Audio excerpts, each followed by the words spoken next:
വയനാട്ടിൽ പ്രിയങ്ക ഗാന്ധി വിജയിച്ചിരിക്കുന്നു. അതാരും പ്രതീക്ഷിക്കാത്തതല്ല, എല്ലാവരും പ്രതീക്ഷിച്ചതാണ്. അതിന് ഭൂരിപക്ഷം എത്രയായിരിക്കും, രാഹുൽ ഗാന്ധിയെക്കാളും ഭൂരിപക്ഷം കൂടുമോ അത് കുറയുമോ, അത് മാത്രമായിരുന്നു ചർച്ച. അവിടെ പ്രിയങ്ക ഏകപക്ഷീയമായി തന്നെ ജയിക്കുമെന്നത് തീർച്ച തന്നെയായിരുന്നു. എന്തായാലും പ്രിയങ്കയുടെ ഈ ആദ്യ വിജയം, അതായത് തിരഞ്ഞെടുപ്പിൽ മത്സരിച്ച് ആദ്യമായിട്ട് വിജയിക്കുന്നത് കേരളത്തിൽ നിന്നാണ്.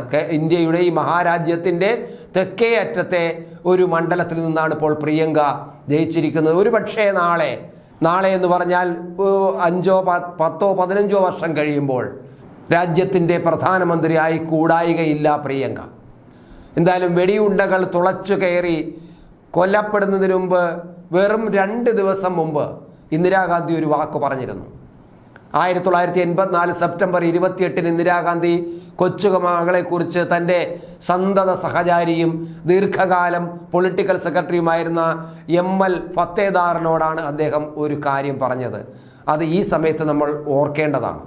ഫത്തേദാർജി ഇന്ദിരാഗാന്ധി പറഞ്ഞ ഇതാണ്: ഫത്തേദാർജി, ഞാൻ ചിലപ്പോൾ അധികകാലം ജീവിച്ചിരിക്കില്ല, പക്ഷേ പ്രിയങ്ക വളരുന്നത് നിങ്ങൾ കാണണം. ഉടനെ ഇന്ദിരയോട് ഫത്തേദാറിന്റെ മറുചോദ്യം: അത്രയും കാലം ഞാൻ ജീവനോടെ ഉണ്ടാകുമെന്ന് നിങ്ങൾ കരുതുന്നുണ്ടോ എന്നാണ് ഫത്തേദാർ തിരിച്ച് ഇന്ദിരാഗാന്ധിയോട് ചോദിച്ചത്. ഒട്ടും ആലോചിക്കാതെ ഇന്ദിര മറുപടി പറഞ്ഞു: നിങ്ങൾ ജീവനോടെ ഉണ്ടാകും, അവൾ വളരുന്നതും ദേശീയ തലത്തിൽ തിളങ്ങുന്നതും കാണാൻ നിങ്ങൾക്കാകും, പക്ഷെ ഞാൻ ചിലപ്പോൾ ഉണ്ടാകില്ല. ആളുകൾ അവളിൽ എന്നെ കാണും, അവളെ കാണുമ്പോൾ അവർ എന്നെ ഓർക്കും, അവൾ തിളങ്ങും. അങ്ങനെ അടുത്ത നൂറ്റാണ്ട് അവളുടേതായിരിക്കും, അപ്പോൾ ആളുകൾ എന്നെ മറക്കും.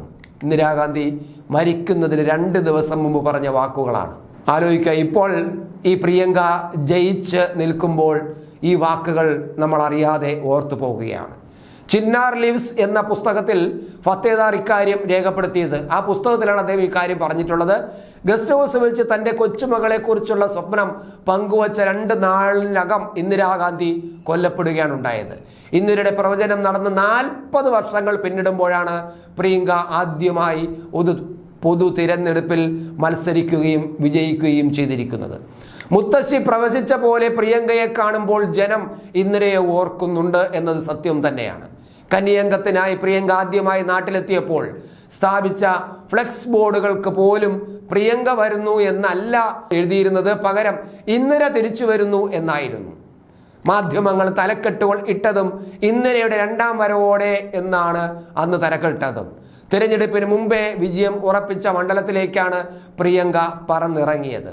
ഭൂരിപക്ഷത്തെക്കുറിച്ച് മാത്രമായിരുന്ന ചർച്ച, അതും രാഹുലിന്റെ ഭൂരിപക്ഷം അനുജത്തി മറികടക്കുമോ എന്ന്, അടുത്ത നൂറ്റാണ്ട് പ്രിയങ്കയുടേതാകുമെന്നുള്ള അവരിലൂടെ ഇന്ദിര സ്മരിക്കപ്പെടുമോ എന്നും ഇനി കാലം തെളിയിക്കണം എന്നതാണ് നമ്മൾ കാത്തിരിക്കേണ്ടത്. രാഷ്ട്രീയത്തിൻ്റെ ചില ഭാവങ്ങൾ ഞാൻ യോജിച്ച ആളല്ലെന്ന് പലപ്പോഴും തോന്നിയിട്ടുണ്ട്. അത് പ്രിയങ്ക പറഞ്ഞതാണ്: ഞാൻ രാഷ്ട്രീയത്തിന് പറ്റിയ ആളല്ല, എൻ്റെ ആ രാഷ്ട്രീയത്തിൻ്റെ ഭാവങ്ങളൊന്നും എനിക്ക് ചേർന്നല്ല എന്നൊക്കെ പലപ്പോഴും ഈ പ്രിയങ്ക പറഞ്ഞിട്ടുണ്ട്.